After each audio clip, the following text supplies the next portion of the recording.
Alors, bonjour tout le monde. Comme disait Sandrine, je m'appelle Peretina, je suis généalogiste et agent de transcription.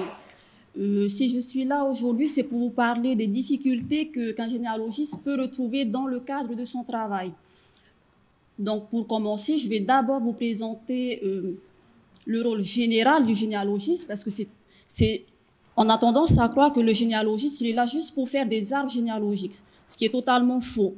Et ensuite, je vais venir sur la spécificité justement des difficultés qu'on rencontre dans notre travail. Donc, pour commencer, qu'est-ce qu'un généalogiste? Un généalogiste est un professionnel qui a pour mission d'étudier la composition des familles. Il doit établir ou prouver des liens de filiation, de parenté, avec un ancêtre commun. Donc, par conséquent, la finalité d'une généalogie, c'est de connaître ses origines et également de prouver sa qualité d'ayant droit. Il y a également plusieurs types de généalogies qui existent. Donc, on distingue les généalogies des personnes, des généalogies foncières. D'abord, les généalogies foncières consistent à retracer l'histoire d'une terre. On peut commencer par un tomité, revenir sur la procès-verbal de bornage jusqu'à un extrait de plan cadastral, c'est-à-dire la situation de la terre depuis le tout premier titre de propriété jusqu'au cadastre actuel. Ensuite, il y a ce que j'appelle la généalogie des personnes. Donc, il y en a deux. Les généalogies familiales, qui rassemblent tous les membres de la famille, c'est-à-dire toutes les souches, toutes les générations et sous-souches inclus, et les généalogies successorales. C'est d'ailleurs ce type de généalogie-là qui est le plus utilisé dans le cas des affaires de terre. C'est-à-dire qu'on part d'un propriétaire, on redescend jusqu'à nous en indiquant seulement les générations qui suivent. Voilà. Ensuite, donc, les généalogies peuvent se présenter sous plusieurs formes. Il y a les arbres généalogiques, c'est ce que vous connaissez sûrement pratiquement tous. Il y a les rosaces, les semi-rosaces et des livrets. Donc, celles-là, ce sont des généalogies qui sont écrites. Alors, à quoi sert une généalogie? Donc, la généalogie va vous permettre tout d'abord de connaître les membres de votre famille, mais aussi de justifier de votre qualité d'héritier. Donc, avec une généalogie, vous pourrez intenter une action devant le tribunal, que ce soit une action en revendication de propriété, une demande en partage, également faire vos actes de notoriété après décès devant un notaire, et également engager toute action qui pourra porter atteinte à vos droits. Je pense par exemple aux indemnités d'occupation de votre propriété par un tiers. Donc, avec la généalogie, vous pouvez faire déjà tout ça. Alors, à l'heure actuelle, il y a 18 généalogistes agréés titulaires de la carte professionnelle. Il y a la liste de ces généalogistes qui est disponible sur le site de la Direction des affaires foncières, au tribunal, chez certains notaires également. Donc, vous pourrez aller voir si vous avez besoin de consulter. Alors, pour revenir au rôle du généalogiste, donc comme je l'indiquais précédemment, étant donné que seuls les actes d'état civil faisant foi, c'est justement dans la recherche et dans l'analyse de ces documents-là que réside toute la difficulté à établir les liens de filiation. Donc, pourquoi y a-t-il des difficultés à établir les liens de filiation? C'est tout d'abord dû à notre histoire, dans le sens où nous avons eu des coutumes polynésiennes, et ensuite, en parallèle, on est venu installer la mise en place de l'état civil. Donc, c'est pour ces raisons-là qu'on a eu beaucoup de difficultés, beaucoup de carences et beaucoup d'erreurs dans nos actes. Donc, je suis obligée de vous parler un petit peu de la partie historique. Je ne vais pas non plus tout rappeler parce que certaines personnes sont déjà passées avant moi. Mais il faut savoir que dans notre histoire, si l'état civil a été mis en place en Polynésie, c'est avant tout pour que nos terres puissent faire l'objet de propriétés privées. C'est pourquoi donc, il m'est impossible de vous parler que de l'état civil et pas du foncier en même temps. Les deux sont liés. Donc, en effet, les Polynésiens étaient un peuple de tradition orale et ils avaient une vision collective de la terre et se la transmettaient de génération en génération. Ils pouvaient également changer de nom suivant les événements qui se produisaient dans leur vie, en cas de guerre, en cas de mariage, d'alliance. Ils pouvaient prendre le nom du marais le plus fort. Et c'est à partir du XVIIIe siècle, à l'arrivée des missionnaires, qui sont venus avec leur vision individuelle de la propriété foncière, que tout va commencer à changer. Donc, à l'époque, pour empêcher que la propriété foncière ne sorte du patrimoine familial des familles et donc faire perdurer son mode de transmission de génération en génération, il y avait déjà le code de 1842 qui avait repris certaines dispositions du code Pomaré de 1819, qui avait posé l'interdiction des terres à tout étranger. En plus de ça, il avait également posé l'interdiction de se marier avec des étrangers. Donc, c'est cette codification-là qui, au début, a laissé subsister l'esprit coutumier de l'époque. Hein, et dans cette même optique, donc, aucun Polynésien ne pouvait se marier, que ce soit avec un mission, ils pouvaient seulement rester entre eux. Donc, c'est à partir de l'arrivée du protectorat, qui a été signé par la reine Pomaré le 9 septembre 1842 et ratifié par Louis-Philippe le 25 mars 1943, que l'administration française va prendre plusieurs arrêtés pour substituer les réformes juridiques avec leur propre vision morale et protectionniste de la terre. Donc, pour n'en citer quelques-unes, il y a les arrêtés du 26 janvier 1844 et du 1er octobre 1844, donc qui ont été pris pour fixer le mode de vente, de donation, de location à long terme des terrains appartenant aux indigènes et cédés à la France. Et par la même occasion, ils ont autorisé les mariages mixtes. Donc, avant, on ne pouvait pas vendre nos terres, on ne pouvait pas se marier avec des étrangers. Depuis ces arrêtés, maintenant, on peut le faire. Alors, mais pour pouvoir permettre ces ventes, encore fallait-il pouvoir identifier les propriétaires de chaque terre. Et c'est justement dans cette optique que l'Assemblée tahitienne a voté 2 lois fondamentales. Donc, la première, c'est la loi du 11 mars 1852 relative à l'état civil, qui s'est d'abord appliquée au royaume de Pomaré, mais qui progressivement s'est étendue dans les autres îles. Et la seconde loi fondamentale est la loi du 24 mars 1852 sur l'enregistrement des terres, dont Madame Hinatea Paoletti en a déjà parlé, donc je ne reviendrai pas dessus. Hein. Alors, par rapport à la loi du 11 mars 1852 sur l'état civil, celle-ci est énoncée, je cite, « À partir du 1er mai 1852, l'enfant dont la naissance ne sera pas inscrite sur les registres de l'état civil de son district, conformément aux prescriptions de la présente loi, sera inhabile à hériter de ses parents. » Donc, à l'époque, vu que les Polynésiens avaient l'habitude de changer des noms, donc cette loi-là n'a pas eu l'effet escompté. Hein. Donc, ce n'est que 10 ans plus tard que des mesures transitoires sont intervenues par le biais de l'ordonnance du 17 et du 18 janvier 1866 et par lequel il a été ordonné qu'il sera fait un recensement général de la population des États du protectorat, y compris donc ceux qui sont nés ou mariés avant la promulgation de cette loi et ceux qui ont été omis des registres de l'état civil. Donc, cette ordonnance a pris tout son effet avec la loi du 29 mars 1866, qui a suivi bien sûr la promulgation du Code civil et l'instauration de la loi tahitienne sur l'organisation judiciaire. Et c'est cette loi du 29 mars 1866 qui est à l'origine de ce qu'on appelle les actes de notoriété faisant office d'acte d'état civil, faisant office d'acte d'état civil, d'acte de naissance, que l'on peut retrouver au service des archives.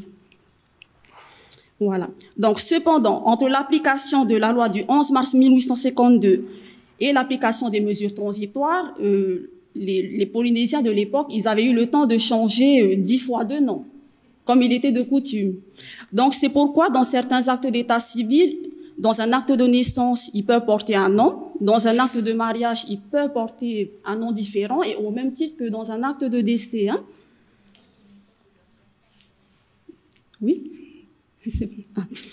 Donc, bien qu'une législation ait été posée quant à l'état civil de chaque individu, celle-ci est venue se heurter au système coutumier de l'époque, et c'est ce qui a causé de nombreuses carences et de nombreuses erreurs dans nos actes d'état civil. Donc, quelles sont ces carences et les difficultés qu'un généalogiste peut rencontrer? Donc, je vais vous exposer ici différentes situations concrètes et problématiques qu'un généalogiste est amené à résoudre et à répondre, mais étant donné que je n'ai que 20 minutes, du coup, je ne pourrai pas non plus tout vous exposer. Donc, tout d'abord, il y a le fait que le nom de famille pouvait changer de nom d'une génération à l'autre, ce qui était tout à fait normal à l'époque, parce qu'on était sous un système coutumier qui a perduré, bien sûr, après la mise en place aussi de ces règles.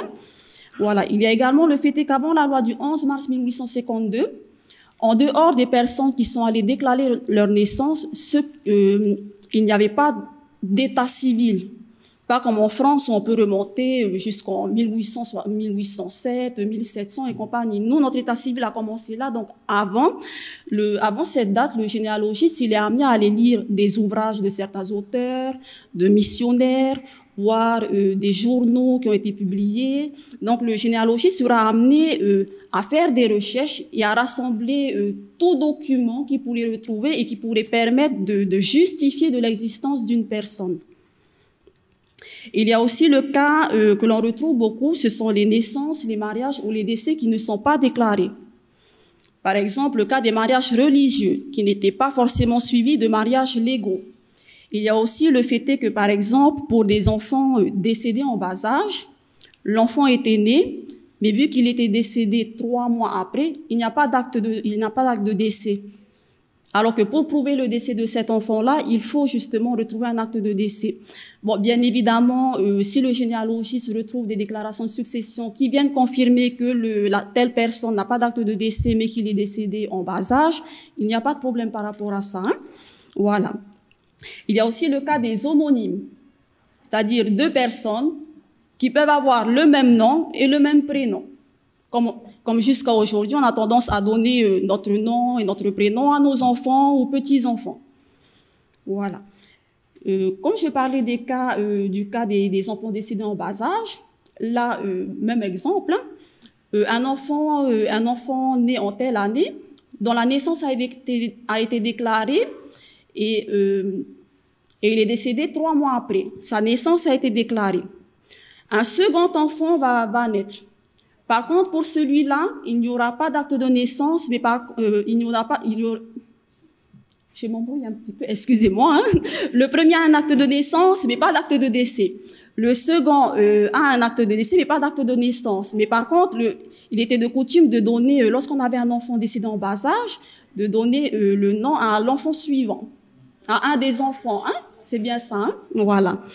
Et donc, en fait, c'est le travail du généalogiste de pouvoir dire oui, il s'agit de 2 enfants différents, ou à l'inverse, de dire non, en fait, il s'agit du même enfant.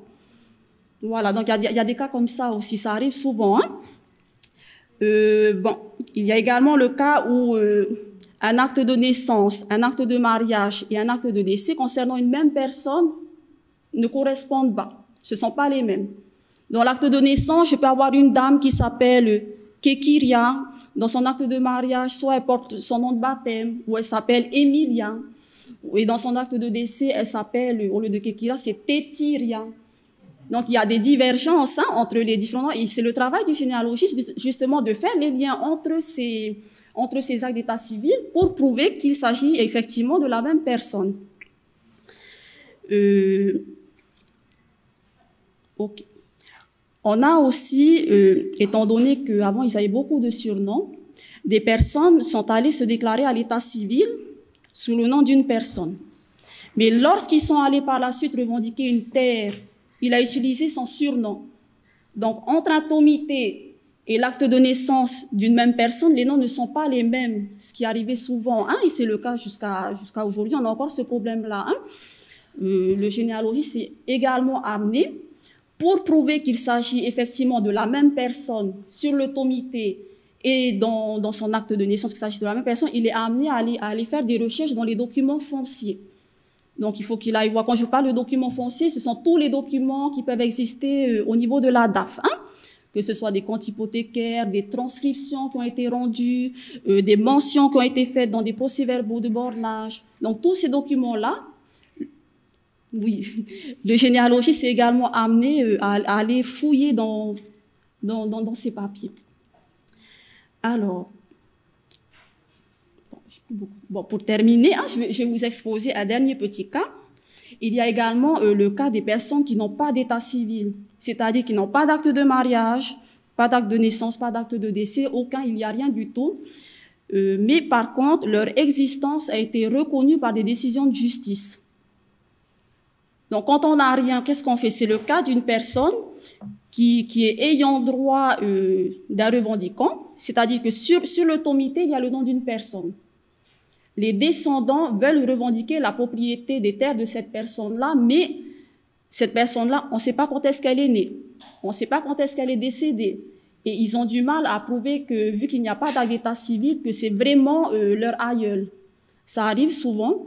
Et dans ce cas-là, seul le juge pourra décider si oui ou non cette personne-là est bien le revendiquant de cette terre-là et qu'il y a plusieurs descendants qui en découlent. Hein. Voilà, et sur ce point-là, le généalogiste est également amené à aller fouiller dans des jugements, parce que les jugements viennent compléter également les généalogies hein, qu'on peut faire, hein, sachant qu'au niveau de la DAF, il y a certains documents qui ne sont peut-être pas à jour, et c'est grâce à tous ces documents-là, toutes ces petites données-là qu'on peut venir éclairer nos généalogies. Hein. Donc, pour conclure... La généalogie est amenée à le généalogiste est amené à effectuer plusieurs investigations afin de retracer l'histoire des familles et par conséquent l'histoire des terres. Mais il est également amené à dévoiler certaines vérités et enlever des doutes sur la filiation de certaines personnes. C'est ce qui fait de lui un élément indispensable dans toutes les démarches et procédures foncières, qu'elles soient judiciaires ou amiables. Voilà.